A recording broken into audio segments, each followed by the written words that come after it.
যোৰহাটৰ বাঁহফলা ধনখুলৈত ভাগৱত কথা প্ৰবচন শোভাযাত্ৰাৰে মহাবাহুলৈ জলযাত্ৰা। যোৰহাটৰ বাঁহফলা ধনখুলৈ আজিৰে পৰা 7 দিনীয়াকৈ অনুষ্ঠিত হৈছে শ্ৰীমদ ভাগৱত কথা প্ৰবচন।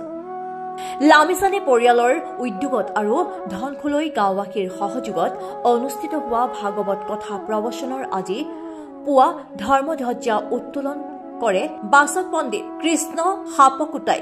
ইয়াৰ পাছতে বৰুণ আহ্বান তথা জলযাত্ৰাৰ বাবে মহাবাহু ব্ৰহ্মপুত্ৰৰ ঘাটলৈ শোভাযাত্ৰা বাহিৰ কৰা হয়।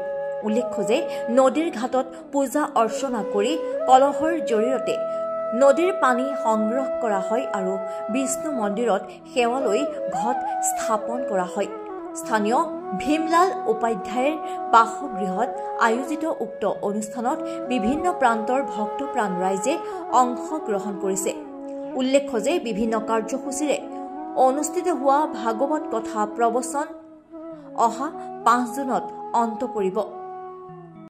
জনক ধন্যবাদ জনাবলৈ তেখেতে আহি আমাৰ ওচৰত বহুতো হেৰি কৰিল আৰু আমাৰ ধনখুলৈ অকল ধনখুলৈ বুলি নহয় গোটেই অঞ্চল জুৰি ধনখুলৈ বাঁহফলা বুলি সকলোকে এই ভাগৱতত আহিবৰ কাৰণে মোৰ ফালৰ পৰা আহ্বান জনাইছোঁ আৰু সকলোৱে আহি আমাক দিয়া পৰামৰ্শ দি জয়যুক্ত কৰে বুলি মই ইমানে ভাৱন কৰি আছোঁ।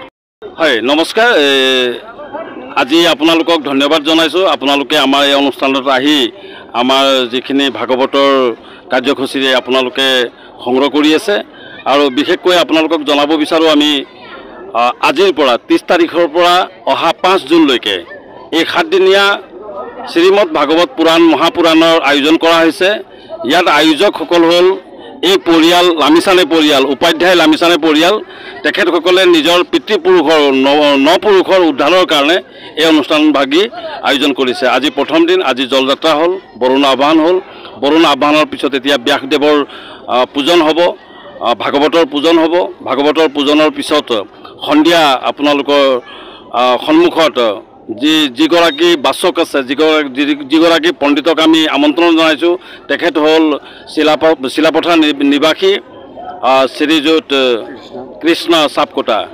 তেখেত একেৰাহে ভাগৱত পাঠ কৰি ৰাইজৰ মাজত বিশেষ সমাদৰ লাভ কৰিবৰ কাৰণে সক্ষম হৈছে আৰু তেনেহেন এজন মহান বিদ্বান পণ্ডিতক আমি এই অনুষ্ঠানভাগীত আমন্ত্ৰণ কৰিছোঁ আৰু আপোনালোক সকলোকে আমি আহ্বান কৰিম এই 7 দিনলৈ আপোনালোকে আহক, ঈশ্বৰৰ আশীৰ্বাদ লওক আৰু ভাগৱত মহাপুৰাণৰ কৰ্মভাগীত আপোনালোকে সহযোগ কৰিব বুলি আমি আশা কৰিম। ধন্যবাদ।